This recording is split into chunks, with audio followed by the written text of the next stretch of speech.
સુરત શહેરની crime branch પોલીસે shade અને ગોડાઉનના પતરા કાપી ગળફોડ ચોરી કરતી ટોળકીને ઝડપી પાડી.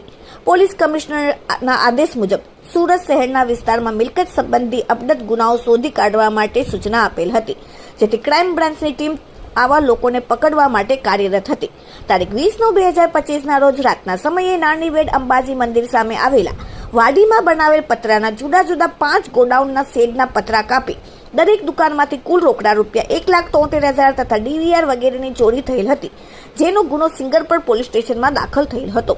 ક્રાઇમ બ્રાન્ચની ટીમ દ્વારા ટેકનિકલ સર્વેલન્સ અને હ્યુમન ઇન્ટેલિજન્સની મદદથી વર્કઆઉટ હાથ ધરતા મળેલ ચોક્કસ બાતમીના આધારે ઉધના જીવનજ્યોત ખાડી કિનારે નાથુભાઈ ટાવરના બાજુમાં ખાડીના કેનાલ રોડ પરથી આરોપી 1 મુકેશભાઈ દસુભાઈ પારગી ઉંમર 45 રહેવાસી ઉધના ગામ કોડીવાડ રમેશભાઈ જગદીશભાઈ ચૌહાણના મકાનમાં ભાડેથી રહેતો.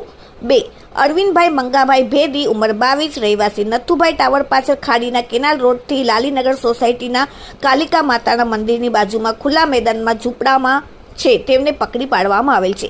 ક્રાઇમ બ્રાન્ચે તેમની પાસેથી રોકડા રૂપિયા 40,250, મોબાઈલ ફોન નંગ 2 રૂપિયા 15,000ના, સ્પ્લેન્ડર મોટરસાયકલ 20,000ની, કાતર, પેચિયા, ટોર્ચ, રીંગપાનું નંગ, કટર વગેરે મળીને કુલ કિંમત રૂપિયા 75,650નો મુદ્દામાલ ઝડપીને ક્રાઇમ બ્રાન્ચ પોલીસે કાયદેસરની કાર્યવાહી કરી.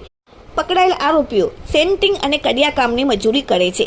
આરોપીઓની પૂછપરછમાં અરવિંદ ભેદીએ 1 વર્ષ અગાઉ પ્રેમ લગ્ન કરતા સમાજના આગેવાનોએ કન્યા પક્ષને 4 લાખ ચૂકવવા જણાવેલ, જેથી આરોપીએ જુદા જુદા ખાનગી પેઢીમાંથી 4 લાખની લોન લીધેલ, જેનું દેવું થઈ જતા પોતે ચોરીના કામમાં લાગી ગયેલ હતો તથા આરોપી મુકેશ પર પોતાની ફોઈનો દીકરો હતો, જે બાંધકામ કોન્ટ્રાક્ટમાં મજૂરીની રકમ ચૂકવવા દેવું થઈ ગયેલ, જેથી બંને જણાએ સિંગરપુર નાનીવેડ ગામના પતરામાં બનાવેલ શેડના પતરા કાપી તેમાંથી ગળફોડ ચોરી કરવાની કબૂલાત કરેલ છે. Bureau report, daily India TV, Surat.